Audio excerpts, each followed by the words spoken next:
friends, welcome to yet another Neat Coding Vlog. Without wasting much time, let's jump into today's coding session and see what's the challenge for us today. Yeah.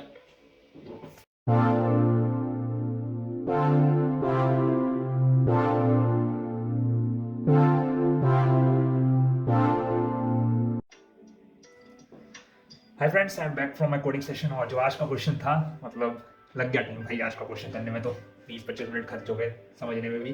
Question बहुत easy है। Question का नाम है, question medium tag का है और question का नाम है maximum width of binary tree. यानी कि मतलब क्वेश्चन में तो कुछ है नहीं कि आपको मैक्सिमम जो बाइनरी ट्री की विड्थ है किसी भी लेवल पे आपको वो रिटर्न करनी है। तो दैट बिकम्स बिट सिंपलर। एक एग्जांपल ले लेते हैं। मान लेते हैं कि 1 2 3 4 5 6, ठीक है, और यहाँ इसका लेफ्ट नोड नहीं है। तो इस ट्री में मैक्सिमम विड्थ आपको किसकी दिख रही होगी? इस लेवल की दिख रही होगी। अगर मान लेते हैं इसके नीचे 7 और 8 भी है, पर क्या कहते हैं, आप यहाँ पे 3 रिटर्न करोगे, करेक्ट। ये होता है विड्थ ऑफ ट्री। पर इस क्वेश्चन के अंदर थोड़ी सी इन्होंने क्या कहते हैं माइन्यूट एडजस्टमेंट है कि आप बीच के नल हैं आपको वो भी काउंट करना है। यानी कि this here it is null, correct. तो और अगर ये मैक्सिमम है तो आपको यहाँ पे 3 नहीं 4 रिटर्न करना है, क्योंकि नल को भी कंसिडर करना पड़ेगा। अब लेट्स से कि यहाँ पे 6 नहीं होता और नीचे के लेवल भी नहीं है, मान लेते हैं, ठीक है। यानी कि दीज बोथ आर नल, ठीक है। तो ये आपको रिटर्न करेगा एक्चुअल में, कोई भी लेवल उठा लो 2 रिटर्न होता, ठीक है।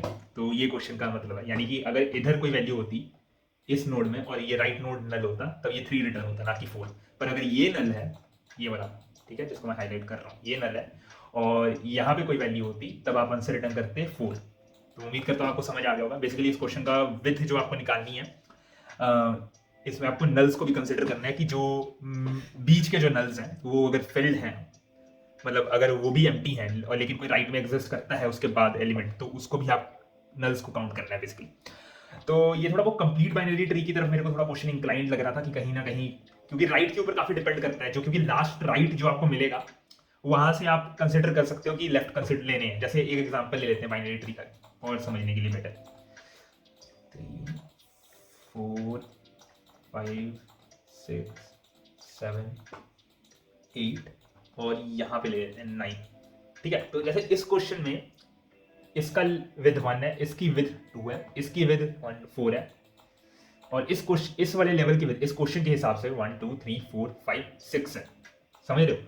6 क्यों है? क्योंकि यहाँ पे 2 नोड हो सकते थे, ये नल है। यहाँ पे 2 नोड हो सकते थे, ये नल है। यहाँ पे ये नोड नल है, लेकिन यहाँ पे ये वैल्यू है तो 6 है। और यही नोड 9 जो है इधर ना होके इधर कहीं होता तो आपका आंसर आता 1 2 3 4 5 6 7 8। समझ रहे हो? और यही अगर इधर ना होके इधर होता तब आपका आंसर आता 7। तो कहीं ना कहीं राइट के ऊपर काफी ज्यादा इंक्लाइंड था ये क्वेश्चन, तो मेरे को लगा राइट में मेजर कैलकुलेशन होगी, पर ऐसा कुछ भी था नहीं। अब इसका जो सॉल्यूशन है वो काफी सिंपल है कि आप अपने पेरेंट नोड के हिसाब से लेफ्ट और राइट को अकॉर्डिंगली फिल करते जाइए कि वो कैसे मतलब जा रहा है। कहने का मतलब, जैसे अगर हम इसको ध्यान से देखेंगे, अगर हर को हम लोग इंडेक्स बेस्ड लेवल को इंडेक्स बेस्ड फिल करना शुरू करें, ये वाला एग्जांपल ही ले लेते हैं।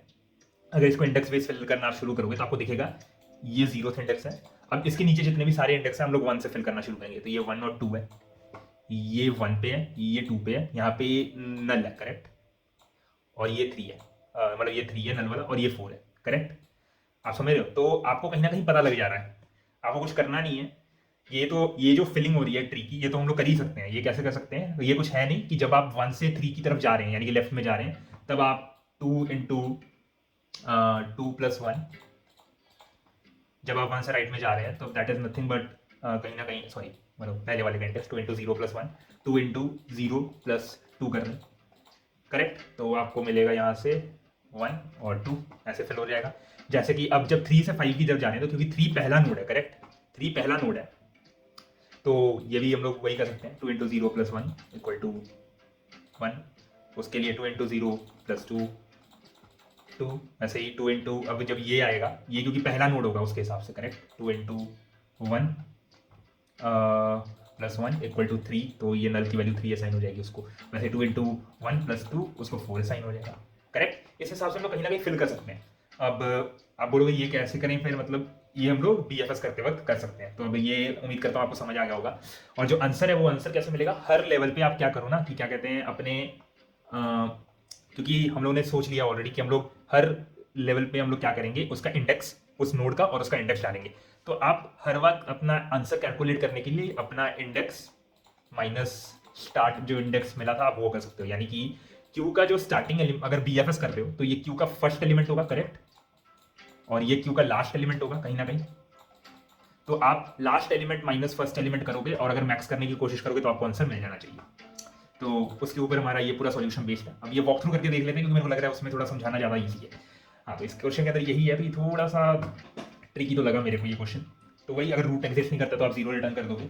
जैसे कि मैंने बोला क्यू आपका नोड टाइप और एलएलडी टाइप, तो एलएलडी यहाँ पे जो मतलब लॉन्ग लॉन्ग इंट है, क्योंकि 2 इंटू प्लस 1 करके 2 इंटू प्लस 2 करके हो सकता है कि ओवरफ्लो कर जाए आपका नंबर, और तो उसके लिए एलएलडी टाइप ले लिया। और ये एलएलडी है क्या, ये नोड नंबर बताता है कि मतलब वो नोड का इंडेक्स क्या है।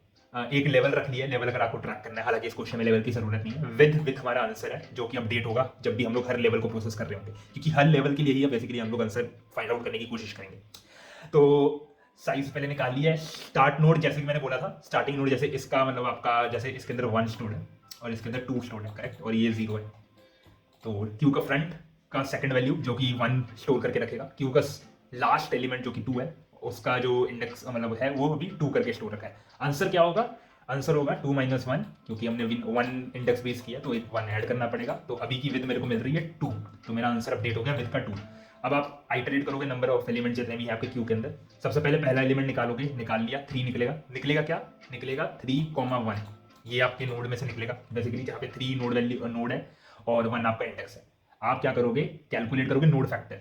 तो जनरली जो आपका नोड फैक्टर होता है वो मतलब ऑफसेट मेंटेन करने के लिए नोड, और क्योंकि आपको पता करना है कि कौन से नोड, कौन से पेरेंट से वो नोड आया और कौन के नीचे मैं फिट कर रहा हूँ, करेक्ट, वो उस चीज़ को, क्योंकि उस हिसाब से 1 2 3 4 5 6 से साइन होना है उसको, नंबर जो भी है।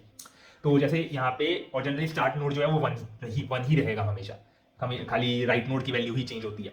तो ये जो एनी डॉट सेकंड आएगा तो वो बोलेगा कि भाई अभी जो मैंने नोड निकाला है उसकी वैल्यू तो मतलब है वो है 1, करेक्ट। तो क्या होगा, 1 माइनस 1 0, तो उसको पता लग जाएगा कि जो मेरे को ये 5 फिट करना है वो एक्चुअली 0, मतलब क्या कहते हैं 2 इंटू 0 प्लस 1 पे फिट करना है, क्योंकि यहाँ पे हम लोग पुश कर रहे हैं कि अगर उसका लेफ्ट एग्जिस्ट करता है तो 3 के लेफ्ट में 5 एग्जिस्ट करता है, तो वी विल इंसर्ट 5, 1। ठीक है, ये अब देखते जाइएगा। अगली बार 3, अब फिर से एलिमेंट जो अगला निकलेगा, क्या उसका राइट है, राइट भी है, तो उसके लिए क्या आएगा 2 इंटू 0 प्लस 2, तो इसमें क्या पुश होगा 5, 2, करेक्ट। अगली बार जब आएगा, सॉरी 3, 2, क्योंकि वैल्यू 3 है। अगली बार जब वो 2 के लिए प्रोसेस हो रहा होगा तो 2 की जो नोड वैल्यू आएगी वो आएगी क्या कहते हैं आपकी 2 में 2 स्टोर्ड है तो वो निकलेगा 2, 2।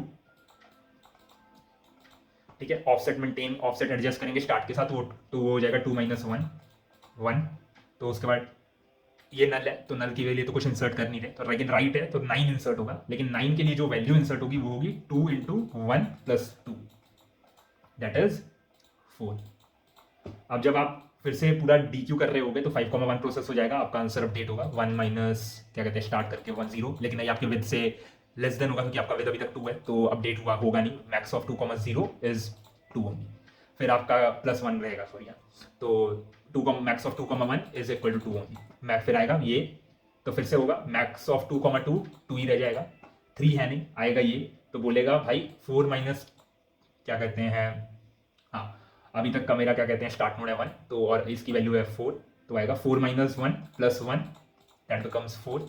मैक्स ऑफ 2, 4 आपका आएगा 4, तो आपका आंसर अपडेट हो जाएगा। ऐसे ही हर लेवल के लिए आंसर चलेगा और लास्ट में आप विद को रिटर्न कर देंगे। हो थोड़ा कॉम्प्लेक्स हो गया लेकिन उम्मीद करता हूँ आपको समझ आया होगा। एक बार समराइज तो मतलब इसमें क्या ही करना है, एक बार देख लेते हैं। ठीक है, तो हम लोग समझ गए हैं कि इसको करने का तरीका ये है कि आप हर नोड को, हर लेवल पे हर नोड को एक इंडेक्स की तरह मैप कर लो। यानी कि कोई और टेस्ट केस ले लेते हैं, 1 2 3 4 5, हाँ ये ले लेते हैं, जैसे ये वाला अच्छा एग्जाम्पल है। तो लाइक यहाँ पे नल है, ये भी नल है, ये भी नल है, ये भी नल है, जिनके नीचे वैल्यू नहीं है वो नल है। ठीक है, तो एग्जाम्पल देख लेते हैं। तो ये 0 से शुरू होगा। अब आप अगर इसको नोड वैल्यू के हिसाब से देखेंगे, यहाँ हाँ मतलब 1 इंडेक्स बेस, तो 1 और 2, ये 1 2 पे कुछ नहीं है, ये 3 ये कुछ नहीं है, 1 2 3 4 ये 4। ठीक है, तो आपको कुछ करना नहीं है, आपको खाली ये पता करना है कि जो आपकी वैल्यूज पुश जो हुई हैं वो कौन से इंडेक्स में हुई हैं, और उसके बाद आप लेफ्ट तो आपको पता ही है generally it will be always 1, तो it will be like 4 minus 1, या फिर अगर आप जीरो इंडेक्स रखते हो तब भी आपको प्लस करना पड़ेगा, क्योंकि तब 3 माइनस जीरो प्लस 1 होगा, तब आप 4 रिटर्न करोगे। तो उस हिसाब से आपका ये क्वेश्चन चलता जाएगा, क्योंकि आपका जो राइट कब इंसर्ट हुआ है, जो फर्दर मोस्ट राइट जो है उसके ऊपर ये डिपेंड करता है। इसीलिए हम लोग हमेशा क्या कहते हैं, स्टार्ट को फिक्स रखा है और जो भी एलिमेंट आ रहा है उसके सेकंड एलिमेंट को, मतलब जो इंडेक्स एलिमेंट है उसके साथ सब्ट्रैक्ट करके देखते हैं नोड फैक्टर निकालने के लिए।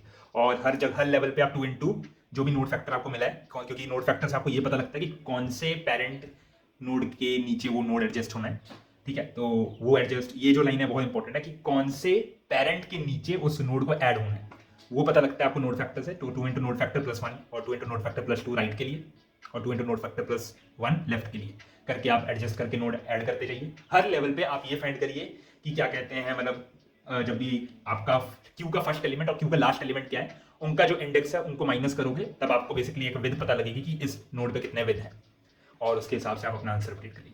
मैं जानता हूँ इसमें थोड़ा दिक्कत हुआ है मेरे को एक्सप्लेन करने के लिए, पर अगर आप कोई भी डाउट होता है कमेंट में ज़रूर पूछिएगा, मैं उसको आंसर करने की कोशिश करूँगा। बस आज के लिए इतना ही, उम्मीद करता हूँ कि आपको ये अच्छा लगा होगा। Do like and subscribe, fast coding attach एक बार देख लीजिएगा, मैं आपको कर लेता हूँ या